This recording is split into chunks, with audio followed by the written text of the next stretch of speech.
Best work we've ever done. It's a real film, Jack. It feels good. It's a little strange, but back when adult entertainment had to be viewed in specialised cinemas, they looked much more like legitimate movies. There was an actual story and the cast had to deliver lines, but there was little in the way of mainstream crossover. Now that adult content is viewed almost exclusively online, it is basically home movies of sex acts, often not lit or edited, but there seems to be more mainstream appeal. Marilyn Chambers was interesting for us. First of all, I auditioned her and she was good for the role. She was quite capable of handling the acting required. But the other thing is that although Rabid cost more money, about $530,000, we could not afford to pay $100,000, let's say, to a really big star. And yet Marilyn Chambers has quite a name, especially in North America. Yeah. And she was very interested in getting into legit film. She hasn't done any films for about 6 or 7 years, actually.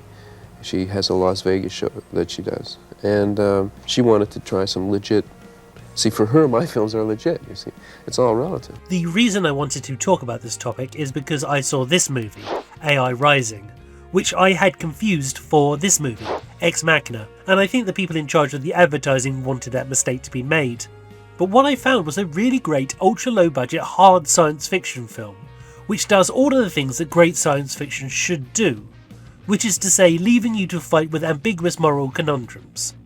I was really taken by it, particularly the female lead. Going into the movie, I was very like, look, I don't know anything about acting.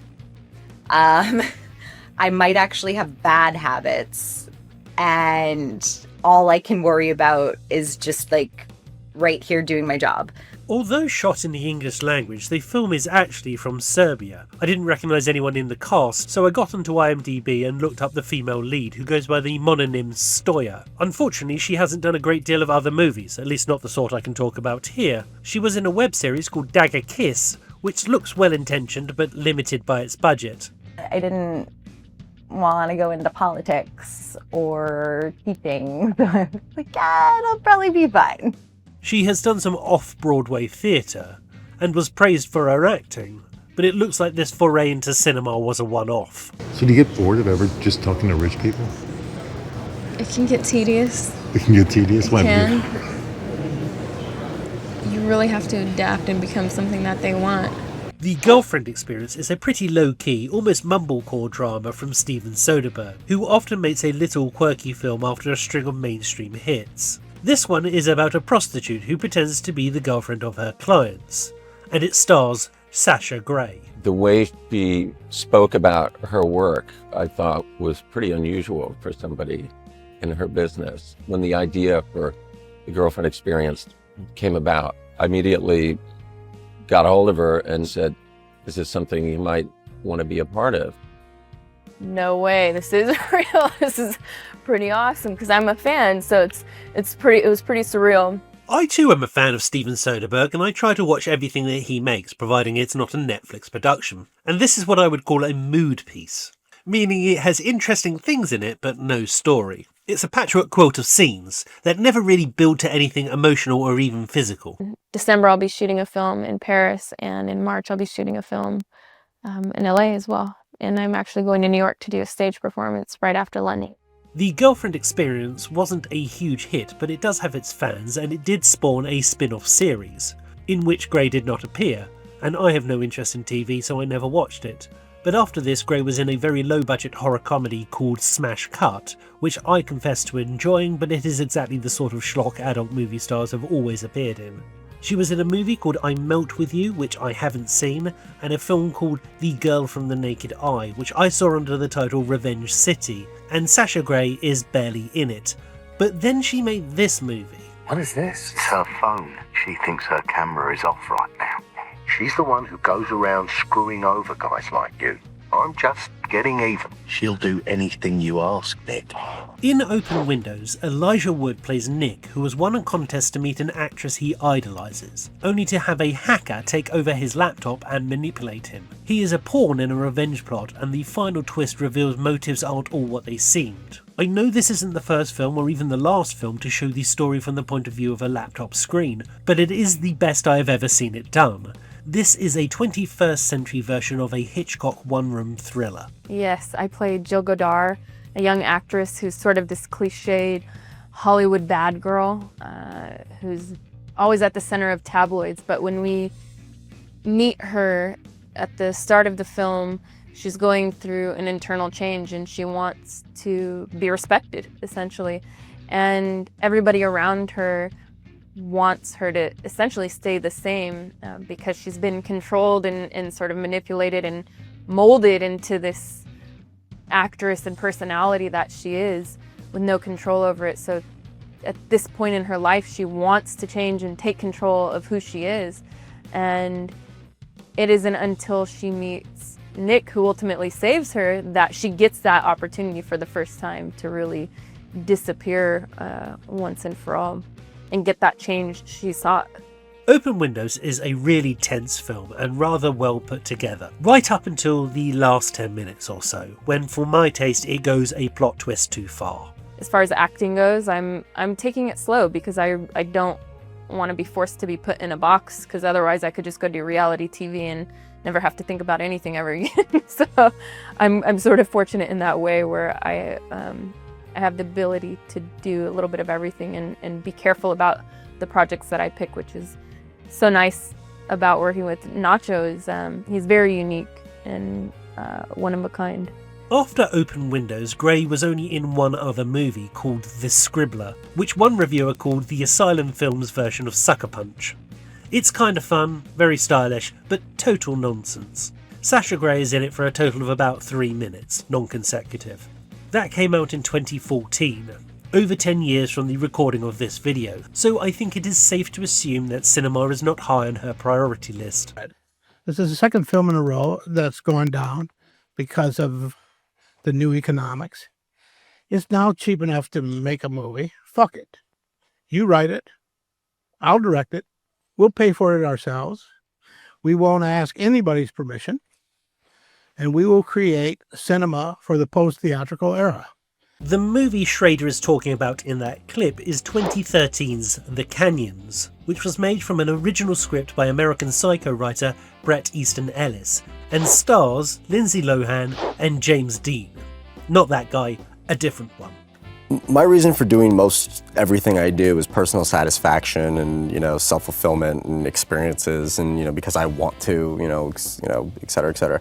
I wasn't aware of who James Deen was when I saw this movie. I had heard there was an adult movie star in the cast and I thought it was a different guy, mainly because this guy on screen is a really good actor. James Deen is arguably the most popular male star in the adult film industry, but poster boy who preaches respect for women and safe boundaries now publicly stands accused by several women of sexual assault. I don't really like mentioning things that don't directly relate to the movies I'm talking about, but I get a lot of flack from not mentioning things like this. After the filming of this movie, James Deen was accused by several women for a myriad of crimes. And to date he has not been tried, so I don't feel correct passing judgment. If that means that you can't watch this film in good conscience knowing that, then fair enough.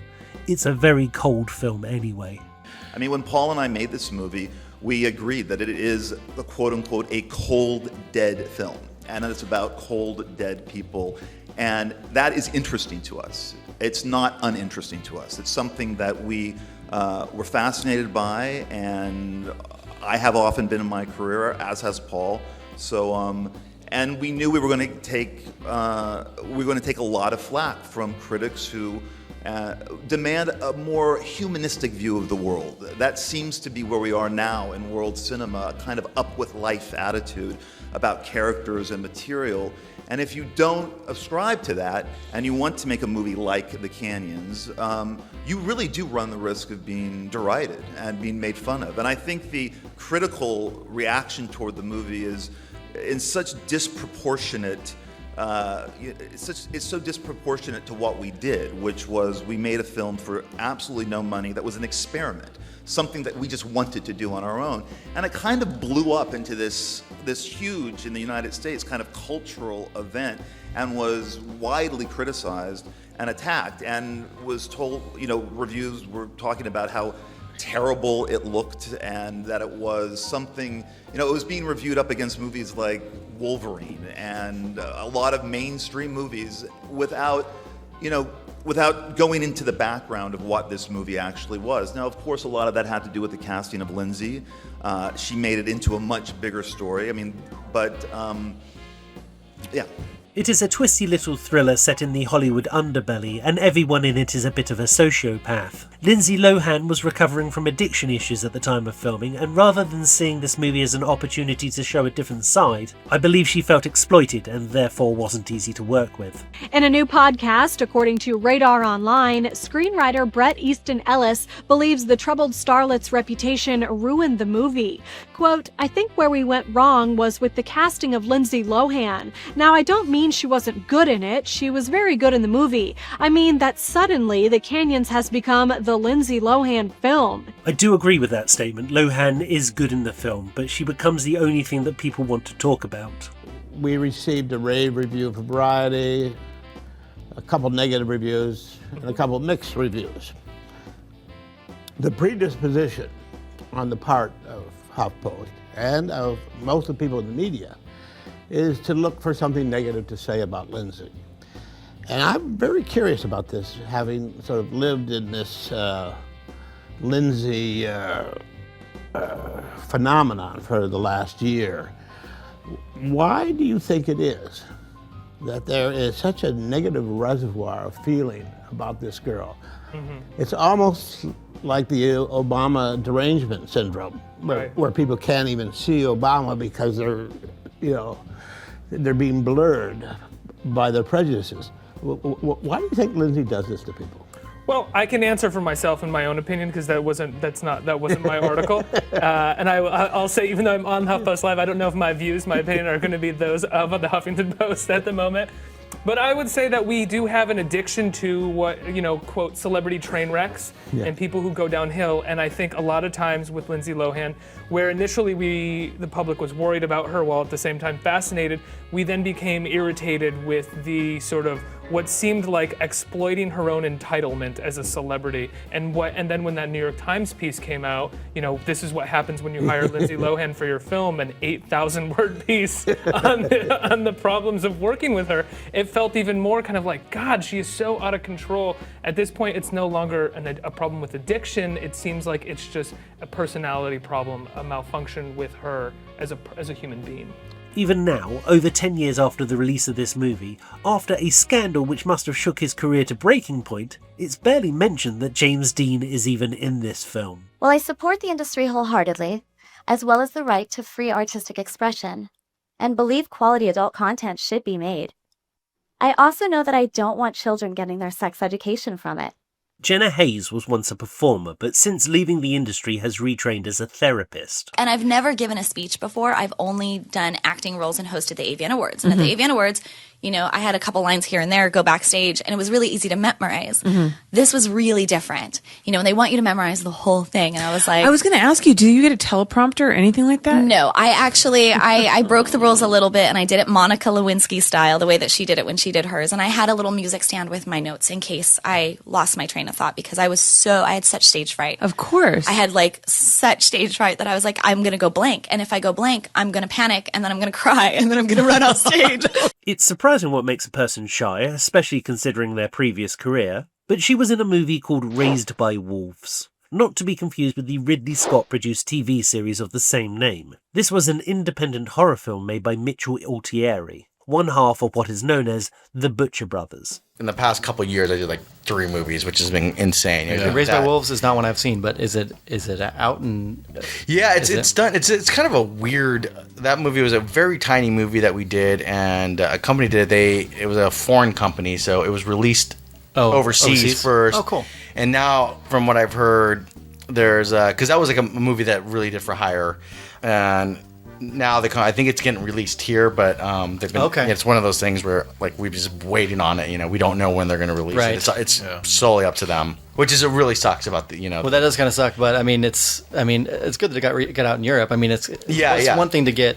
To have your films just kind of exist in this market and not actually get to Europe, but Europe's a pretty huge movie market. So no, yeah, it's great, and that's the whole thing. It will come out here. It's just a matter of when the distribution company deems it appropriate time to release it. Really? You know, there's some movies that, you know, I could tell you, I won't name them, but like really popular movies that, you know, I have colleagues, you know, horror directors that have shot them. You know, these movies are about like 4 or 5 years old. The movie starts rather strong with a pre-credit sequence opening monologue from Haze. Miss Whitefeather, you've already said in previous statements that Ernest and all of his followers, and that includes you, murdered these people. No, I said they were demons, not people. But it all goes to hell in a handbasket pretty quickly thereafter. The title led me to think that this was a werewolf movie.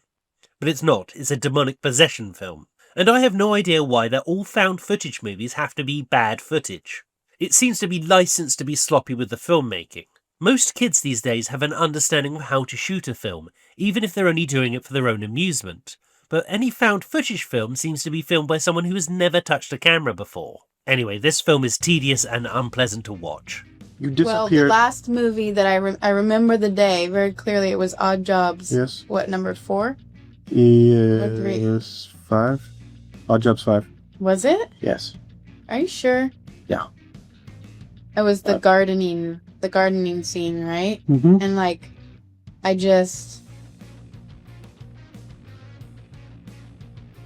was the day where I was just like, I don't want to do this anymore.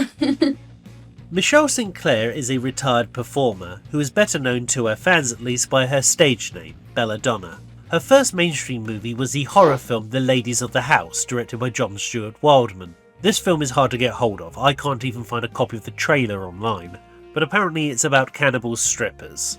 I could have purchased a copy of the DVD online for about $30 including postage from America, but honestly, Raised by Wolves has destroyed my appetite for crap horror films, so instead let's talk about Inherent Vice. Pat Beaverton, interesting fellow here. He's a major league asshole. Sound like you dated. Him and his roommate. 2 at a time? That's my preference. Based on the Thomas Pynchon novel of the same name, Inherent Vice is a darkly comedic stoner detective film. Michelle St. Clair only has a single 4-minute scene, which is fun, but I couldn't tell you its impact on the plot, because despite seeing this film several times, I haven't quite figured out what the plot is. But I do always enjoy it, and St. Clair was given a fair deal of praise for her short performance.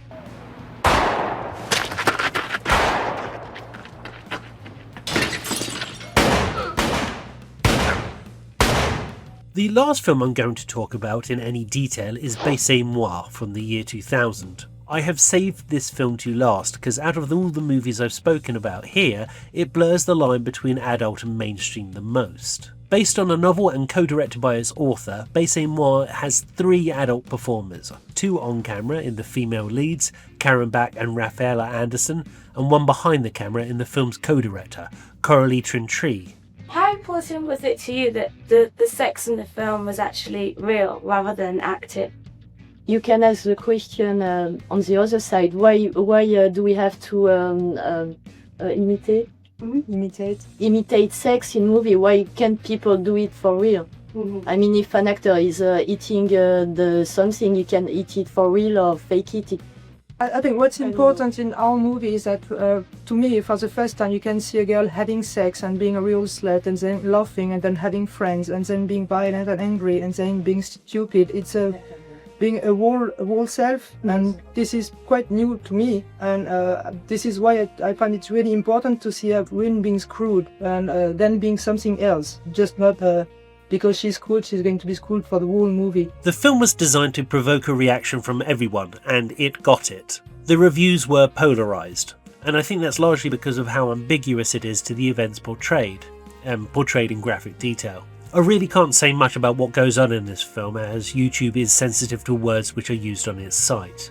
You may have noticed a few beeps and some dancing around some choice words already. That is just to keep the overlords happy. This is exploitation cinema. If you watch Last House on the Left or I Spit on Your Grave, then you might enjoy this. The 2 stars had intentions to make mainstream careers for themselves, but neither of them would make it. Raffaella Anderson quietly retiring after 1 more mainstream role, and Karen Bach dying by her own hand in 2005. Both women had spoken about their substance addictions. Who ordered the large sausage? We did, but we don't have any money. How can we pay him? Well, how can they pay me?